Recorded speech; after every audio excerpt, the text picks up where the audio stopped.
So welcome to another Andy's Workshop video. It's the first for a while for me, and so forgive me if I'm a little bit rusty here with my video production skills. So much has changed over the last year for everybody, and for many people it's been quite tragic, but I'm quite lucky, I suppose, to consider myself and my family to have been untouched by COVID-19 as far as the illness goes. But as far as our way of working goes, everything has changed. Come March last year, March 2020, we were all sent home to work from home. And for me as a software developer, that's really not a problem at all. I can work from home connected to the virtual desktops that we're provided with by our employer just as easily from home as I can from work and from terminals at work. But one of the things that I had to get used to, of course, is team meetings now. They don't stop just because you're at home, then they go virtual. And so I wheeled out my old webcam, this clunky old Logitech thing. It's actually not bad, decent picture, and it works fine on my PC. But when I connect it up through my VDI to the virtual desktop through Citrix, it doesn't work particularly well. The video works, no problem with the video, but the audio is awful. It's a well-known problem on the PC with the drivers. The microphone is sampling at 48 kilohertz, but the Citrix device is sampling at 16 kilohertz, and so I sound like Mickey Mouse on helium when I'm trying to use this. And of course, the solution is simple. You go to the virtual device settings and you turn the sampling rate down to 16 kilohertz. Well, you do if you've got administrator rights. We don't have administrator rights over our virtual devices, and there's absolutely no chance we're ever going to get administrator rights. So I looked at this as an opportunity for a project. Why not build a USB microphone? I could use the video on this as usual, and I could hook up my microphone for the audio. And this video is a story of my build for that microphone, and I hope you enjoy it.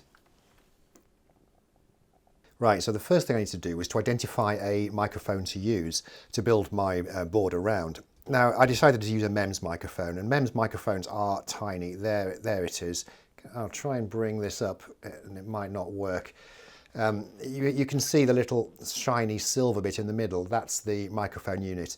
Now, a MEMS microphone has the sound pressure wave detection circuitry inside that metal can, a very small metal can. And to allow sound pressure waves in, there's a hole drilled in it, and you can see a little gold-plated hole around the top of the can there. Now, I looked at different types of these before, because I have used them before. You can get them in analog format where they output an AC wave, and you have to take care of the signal conditioning, amplification with an op-amp, and then feeding it through an ADC to get the digital output from it. Or you can get fully integrated digital ones. That's what I selected. This is an INMP441 digital microphone, and it outputs the signal in an I2S format using 3 pins, and there's more pins for power and so on.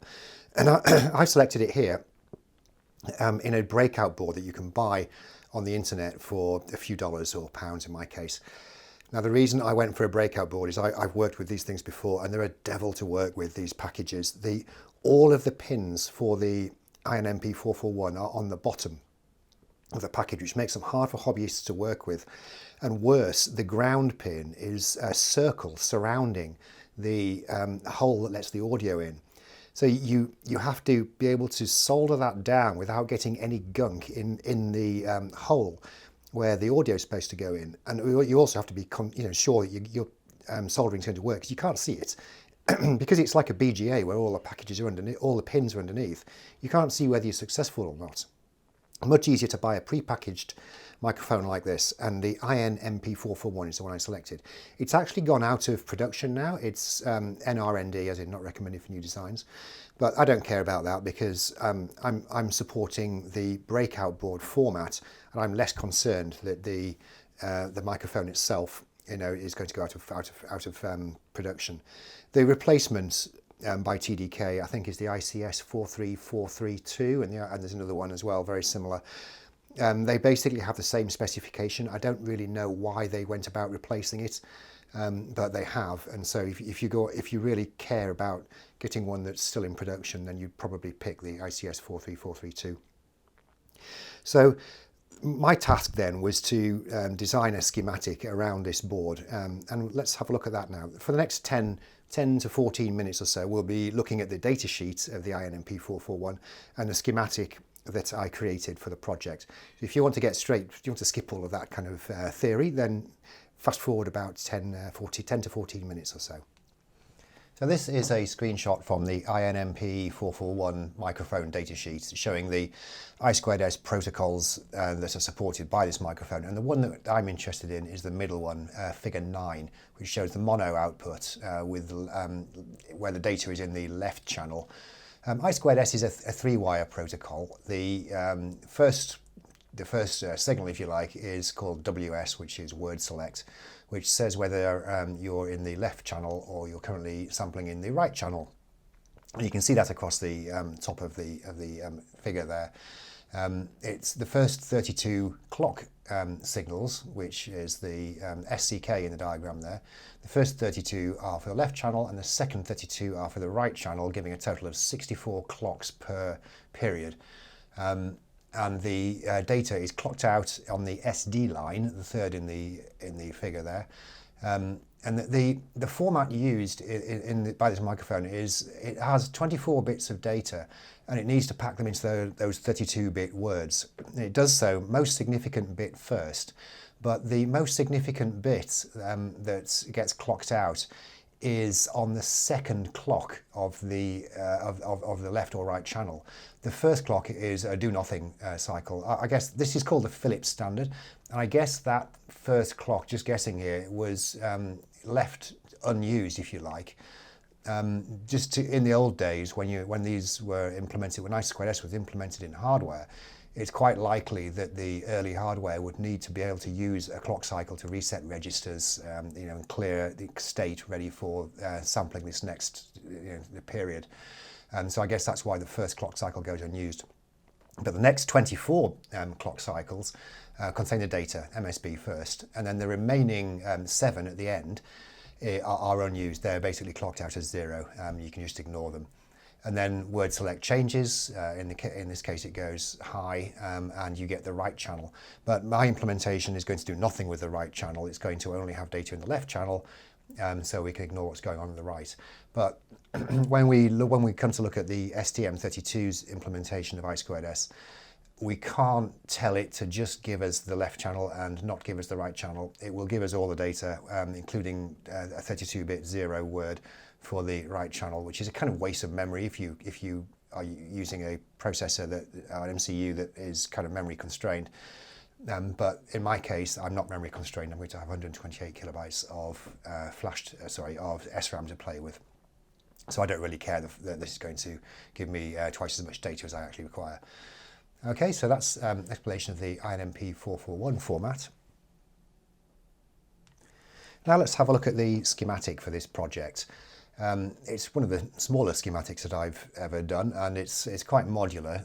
So let's talk through it, and I'll explain how the different sections work.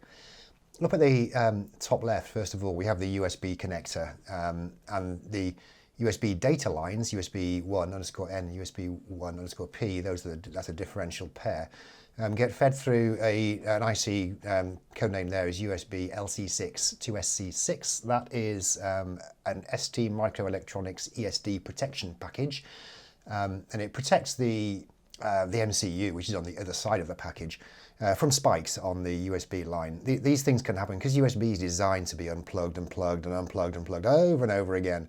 There's a really high, significant risk of static discharge from your hands through to the USB data and power lines, and that could damage things. Even though these days, you have protection diodes on pins in MCUs, it makes sense to have an external, ESD package like this to protect your MCU from damage.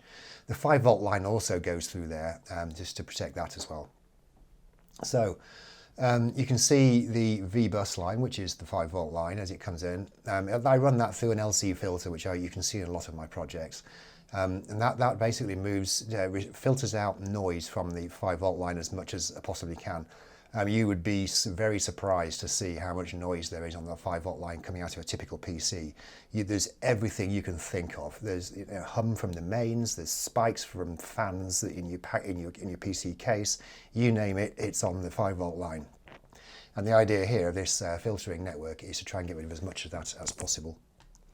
To complete the picture for the power part of this project, you can see U2 at the top is a Texas Instruments LP5907 low dropout regulator. It's an ultra low noise dropout regulator as well. I use this quite a lot because it's just so cheap. It's only about a 200 milliamp rated supply or something like that. I can't remember from the data sheet. But still, it's a really cheap ultra low noise regulator, and it's now really my default for it's just quick and easy power low dropout regulators when I need one. Finally, over on the right, there's the power decoupling network for the STM32F446 RC MCU. It's just as per the data sheet. Basically, they give you how many capacitors you should supply, how many capacitors you should provide, excuse me, and which pins they should be connected to. And I've got them all there, and they will be distributed appropriately around the package as per the data sheet's recommendations. Middle left there, you've got the INMP441 with its I2S outputs and a couple of external components required for decoupling and pull downs. The data sheet tells you that you should have the 100 nanofarad capacitor for decoupling the power supply. That's standard for any IC. And it also tells you that you need 100K pull down on the SD line. I wasn't sure when I did this schematic whether the little breakout board that I ordered would come with that resistor on it, so I labelled the schematic as don't fit it if the breakout board's already got it. And as it turns out, the breakout board did have it, so that's not fitted on my actual build. And there's a pull down for the LR pin, which is whether the INMP441 should output data on the left channel or the right channel. Pulling it down to ground means it will output on the left channel. It gives you that option because if you want to build a stereo microphone, then you'll have one pulled down to ground and you'll have one pulled up to the power supply level, and that'll give you stereo outputs. So that's INMP441 is connected up to the MCU in the middle, and I'm using the I2S built-in peripheral inputs for that. In the STM32, the I2S peripheral is a specialization really of SPI. If you look closely at I2S, you can see it's really nothing more than a serial protocol. So it makes perfect sense for the MCU implementation to use its SPI peripheral to handle I2S as well. It's just really one extra line, the WS line that gets used in I2S. Also on the MCU, you can see there that I've got a link LED output and a live LED output. There will be two LEDs on this design. The link LED will light up when I've got an active USB connection to the host, and that basically tells me that I'm connected and okay. And the live LED will be lit up whenever the microphone is unmuted and transmitting data. Now, muting can happen either through hardware, and I'm providing a mute button on the board, so I can press that and it will physically stop the data being transmitted to the host. But you can also mute over the USB audio device class protocol using one of the controls. And so you can go into your PC and you can select mute, and it will send a mute command, and it will work. But the number of times that you're in meetings, and you've found that you're accidentally on mute and nobody can hear you, or even worse, you're accidentally off mute and you say something that you don't want people to hear. Now that's happened to us all, I think. And so as a result, I've decided that there's going to be a very bright red LED on the board that says whether I'm transmitting or not. Basically, like, in a recording studio, they have a big red light over the door that says, I'm live, you may not come in. Well, that's the equivalent on this board, and the idea is to save me from embarrassment in meetings. So that's really it for the MCU. So many pins unused, but with the F446, I had no choice. There's the smallest package that it comes in is 64 pins, and so that's the one I used. Finally, I think let's talk a little bit about clocking. So USB audio requires accurate clocking. The sampling rate that I'm going to be using is 48 kilohertz for the microphone, and to be able for the MCU to be able to generate a 48 kilohertz clock, because the MCU is the master, it provides the clock to the microphone. I need to provide the MCU with an accurate clock source. So if you look down the bottom right, you'll see that Y2 is a DSC 6011C12A, and that's a microchip oscillator running at 12.288 megahertz. Now that may seem like an odd frequency, but it's specifically designed for audio. If you divide 12.288 megahertz by 256, you get exactly 48 kilohertz. And if you divide by another nice whole number, you get exactly 3.072 megahertz, which is precisely what you need for the clock, the I2S clock. So with just one oscillator, the MCU is able to generate the accurate WS signal and an accurate clock. Now, clocking the microphone is just one part of the story. The other half of the story is the USB clock, which is generated from an accurate 48 megahertz source. Now, to be able to do that, I've provided an external oscillator for the MCU.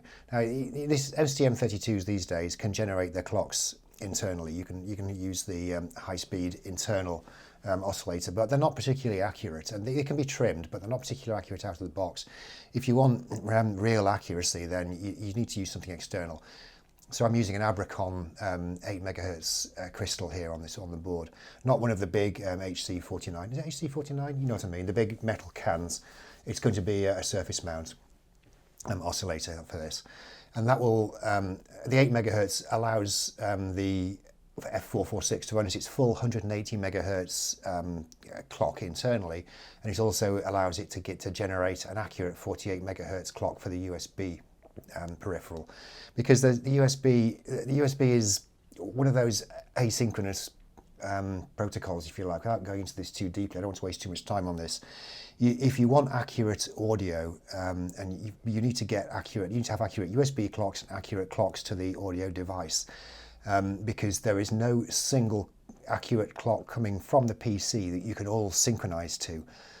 So this is where I paid particular attention to using oscillators that are the correct values for generating perfect frequencies that I need. And the last thing on this board, it's not a very big board, is the SWD connector. SWD is a serial wire debugger. Basically, it's a 2-wire protocol, but you really need 5 pins in total to be able to connect up an ST-Link for debugging and programming. In this case, I've rolled my own header, if you like. I mean, the standard one you get with an ST-Link connector is a 10 by 2 100mm connector, which is just massive. It's okay if your board's huge, like a motherboard or something, but on a tiny board like this, it's just overkill, and it would take up half the size of the board basically to get the thing on. So I rolled my own connector here, 5 pins. It's a JST XHP 5-pin box style connector with a 2.5mm pin pitch. It's quite nice because the male connector that's locked into it has little locking lugs on the side of it so that it won't jump out. And I rolled my own connector, soldered it to a 10 by 2 pin header so it can connect up to the ST-Link and be programmed through standard tools. Right, so I went to lay out the PCB, and before starting I went to just have a look at JLC PCB's website to see how much boards are costing these days. Last time I looked, they had some crazy $2 offer on for a pack of 5 small PCBs, 2-layer, and I could scarcely believe what I saw. They now only charge $8 for a 4-layer controlled impedance board. I mean, that's crazy. I could go on for ages about what you used to pay for a 4-layer board in the old days. It would be hundreds of dollars. And now you can get not only 4 layers, but 4-layer controlled impedance for $8 for a 100mm square board.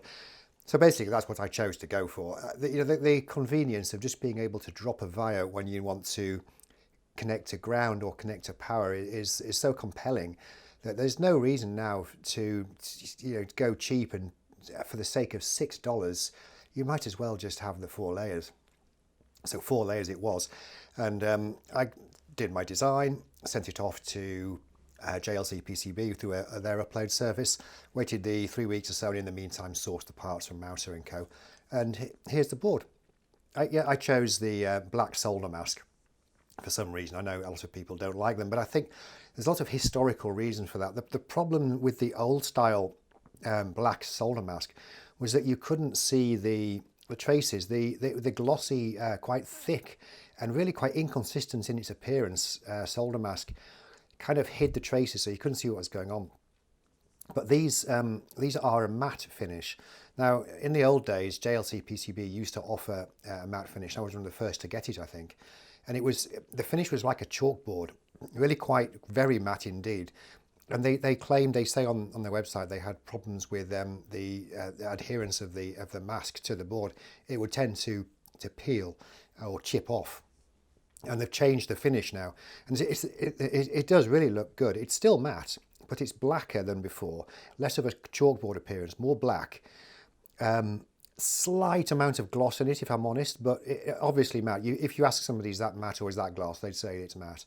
And I really like it. You can see the traces. There's no problem now seeing where everything goes. If you just hold it at a slight angle, you can see where all the traces go. I don't know whether this is going to show up on the camera, but at least I'll give it a go so you can see. It does look quite nice. I bet it would look even nicer in the gold Enig finish, the electro nickel plated gold. That would look really nice. But I'm too cheap to go for that, so I just go for the HASL hot air solder, the basic hot air leveling technology, just to solder across the pads.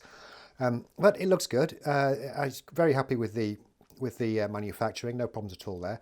So I got off and built it using my reflow oven. And there were no problems with that. And let's have a look at the board itself now it's been built. Okay, so here's the board. All built up with the INMP 441 breakout plugged in.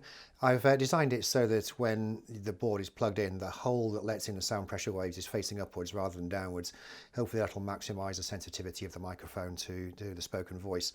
I do have some slight concerns that may result in the board itself letting in dust into the microphone, which would not be good. What I may have to do is build a case for this and put some foam over that area, or just glue a bit of foam on top of it. It wouldn't be pretty, but at least it would work, and that'll keep the dust out of it. I've got some feet on the bottom so it can stand proud of the desk. Nothing really to report about the rest of the build. It all went very smoothly. I didn't have to touch up the components in any way. All of the tiny 0603s just sat down onto their solder pads when reflowed. The STM32F446, no problem at all. It just sat down easily. I cleaned the board afterwards to mop up any flux, and it's come up really nicely. Basically the two components that could have given trouble would have been the oscillators with their pads that they're not quite hidden underneath. They are underneath, but they do come right to the edge, so you can, if you get a problem reflowing those kind of packages, you can touch them up, because the solder bumps do rise slightly off the edge, from underneath, off the edges, so you can touch them up. No other issues. I just went around afterwards and filled in, manually attached the through-hole components, the capacitor and the buttons, using a soldering iron. The USB connector there sits there on the edge, ready to be plugged in. So I'll plug it in and we'll talk about how the software works. So we have the board here all plugged in, and there's not really much to see apart from when it's not plugged in, because all that happens is the lights come on to show that it's connected over USB, and it's actively live, it's sampling. So what I'll do is I'll embed on the side of the screen the settings panel from Ubuntu's desktop, whatever you call it, and it'll show you the sound waves, the sound levels going up and down. Now it responds to the microphone input control, the volume input on Ubuntu, by setting the volume inside the microphone, so it reduces and increases it. Now how I've done that is I've used some audio packages from ST Microelectronics. They provide, and this is really nice, it's like X-Cube Audio they call it, and it's a set of audio processing packages, like graphic equalizers, gain control, volume control. It's really, really nice. All you have to do is feed it a PCM stream, basically a PCM buffer, and it will transform it according to your requirements. And it's really easy to use, and surprisingly it just worked out of the box. It's closed source, but it is freely available. So you take the binary blob and you take the header file and you just build against it. So what I've done is in my audio chain, basically, I have the sampling of the audio, the sampling from the I2S, I2S microphone. Next stage, after converting the 64-bit samples down to 16 bits, I then run them through the graphic equalizer, GREQ, that STMicro provide, to flatten some of the bass and increase some of the treble. Now that's a kind of a personal thing. It's because where I use this microphone in my room, there is some reverberation from hard furniture around and basically from my very big 43-inch computer screen. And if I flatten those frequencies, my voice sounds more natural. So I've chosen to do that. And then after the GREQ has run, the graphic equalizer, I then run it through the smart volume control, which is basically a gain control for the output of the microphone. It's quite quiet normally. And what that does is it takes into account the dynamic range of the sample when it's doing the amplification or attenuation, if that's what you want. Now, that's important because if you were to just apply dumb amplification, as in just multiplying the PCM samples by a constant, then you will also amplify the noise, because it doesn't know that the low amplitude samples that you've got are really kind of sound free. They're free of sound that you care about and shouldn't be amplified. But the higher amplitude samples that you've got actually contain useful sound. So, but this SVC filter that STMicro provide takes that into account and pays more attention to the parts of the sample where there is useful sound, and will amplify those or attenuate those accordingly.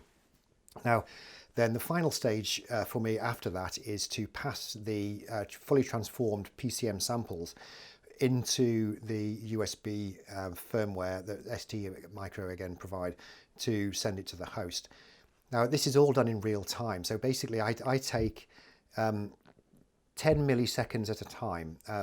In terms of sampling, I actually provide a 20 millisecond buffer, and I set the DMA peripheral to give me an interrupt, half complete and full complete interrupts. So after 10 milliseconds has passed, I get an interrupt. And then I have 10 milliseconds of time, of CPU time, to do everything I need to do before the next 10 milliseconds interrupt happens. And I use those milliseconds to do the downsampling to 16 bits, followed by the graphic equalizer transformation, the SVC smart volume control transformation, and the transmission of the data over USB. That final stage will be much faster, of course, because you're transmitting at 12 megahertz across the to the host. But I was pleasantly surprised to find that 10 milliseconds was enough to do all of that on the 180 megahertz STM32F446. I guess credit there is due to the efficiency of those algorithms that ST have written. That I wish it would be nice to see the source, but that's sadly not available because they want to lock its usage to STMicro's own hardware, and you can appreciate that. They've spent their time developing this. They'd rather it not suddenly appear in other people's hardware, so that they lock it to the STM32. No problem with that, but really impressed with the speed and efficiency of that. And it kind of makes me want to build a full audio, box where I've got wheels on the front and sliders and things to allow full control over how the audio is. But anyway, enough talk. What I'll do now is I'll link in some sample voices, so sample voice, my voice, with different stages of the equalizer and volume control applied. So firstly, you'll hear nothing applied. There'll be no volume, no extra volume. There'll be no extra equalizer effects applied, and you'll hear it just as it is, so you'll get an idea what the levels are like.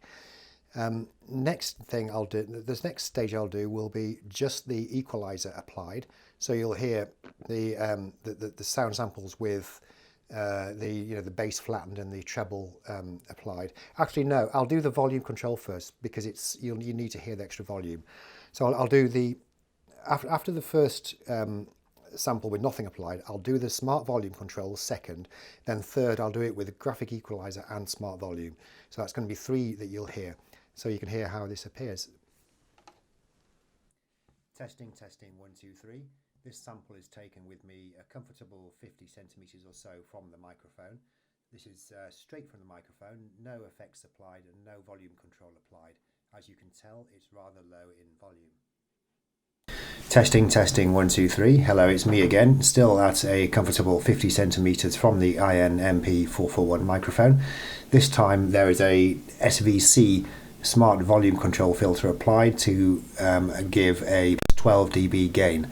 As you can tell, the volume is now much louder, but it also tends to suffer, in my opinion, from too much bass and reverb due to the hard furnishings around here.